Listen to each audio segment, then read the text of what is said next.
انتوا عارفين في الانجليش في 3 انواع من الترجمات، افضل انه ما يبقاش هو ده الاصل لانه مش دقيق، وده فائده الترجمات لانه مره تانية احنا ما بنفهمش لا عبري ولا يوناني ولا ارامي. احنا عندنا ترجمات كتير قوي للكتاب، فيها منهم حاجات صعبة، فعايزين نعرف ايه الفرق ما بينهم وانهي ادق. لو انا بالذات بحب اذاكر واحب اراجع ورا اللي بقراه، فنبدأ منين؟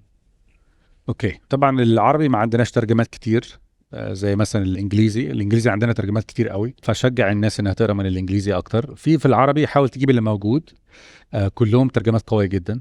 انا بصيت على 2 منهم، وفي زي تفاسير وفي حاجات تطبيقيه وحاجات زي كده، ده كله مناسب جدا.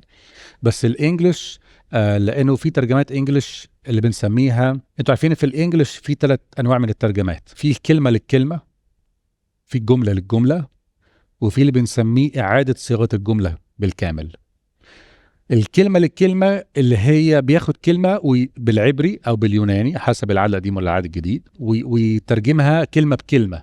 ده هتلاقوه في الكينج جيمس فيرجن وفي النيو كينج جيمس فيرجن. فانت لو بتقرا الان كي جي في تفهم انه ده اقرب حاجه للاصل، اقرب حاجه للعهد القديم اللي اتكتب بالعبري، وفي اجزاء منه اتكتبت بالارامي، واقرب حاجه للعهد الجديد اللي اتكتب باليوناني. هتلاقي الكلمات صعبه، اصعب شويه من بعض الترجمات التانية لانه مره تانية بيترجم كلمه لكلمه. الترجمات التانية اللي هي جمله لجمله ممكن تقرا الان ال تي، الان اي في اللي هو النيو انترناشونال فيرجن. دول اكتر 2 منتشرين. دول اكتر 2 منتشرين واسهل شويه في الفهم من الكلمه للكلمه، علشان بيترجم جمله لجمله، فبياخد جمله صريحه واضحه بالعبري او باليوناني ويترجمها للانجليزي. وفي الترجمه النوع الثاني اللي هو البارافريزنج، ده زي اللي هو المسج، فده بياخد جمله او اكتر من جمله حتى وبيحولها لحاجه تانية خالص. انتوا في مصر هنا بتقروا من المسج؟ عايز اعرف ادينا اي فيدباك. ما حدش قوي بيقرا من المسج. انا كنت بحبه في وقت اوكي صراحه، عشان لذيذ كده ومودرن وبيقول شويه حاجات جديده قوي، بيقرب لي الصوره.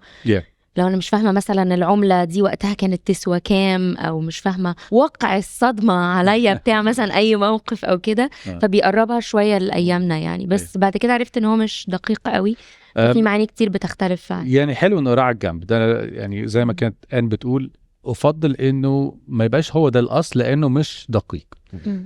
حلو نقراه مع الحاجات. هو ده اللي نسمعه في العربية يعني ده اللي نسمعه في العربية. احب اكتر الان ال تي والان اي في جمله للجمله. لو احنا بنسال يعني ايه اكتر ترجمه ادق او ممكن في 2026 بالذات في جيلنا احنا ينفع نقراها، ده لو احنا بنقرا من الانجليزي افضل الان اي في والان ال تي. مسج كل فين وفين بحضر حاجه جمله او ايه صعبه احب اعرف ما تنسوش انه في الاخر هي عباره عن interpretation، يعني ده تفسير، حد اخذ الاصل وكتب التفكير بتاعه من القصه دي. اكيد بيبقى فيه مجموعه من الناس بتراجع وكده، بس في نفس الوقت حلو ان اقرا كذا واحد، وده فائده الترجمات لانه مره تانية احنا ما بنفهمش لا عبري ولا يوناني ولا ارامي، فحلو ان اقرا كذا ترجمه تقرب لي من المعنى الاصيل. بس لو عايز واحده ووقتي قصير شويه اقرا الان ال تي او الان اي في مع العربي، يعني دول اكتر 2 برجح ان احنا نقرا.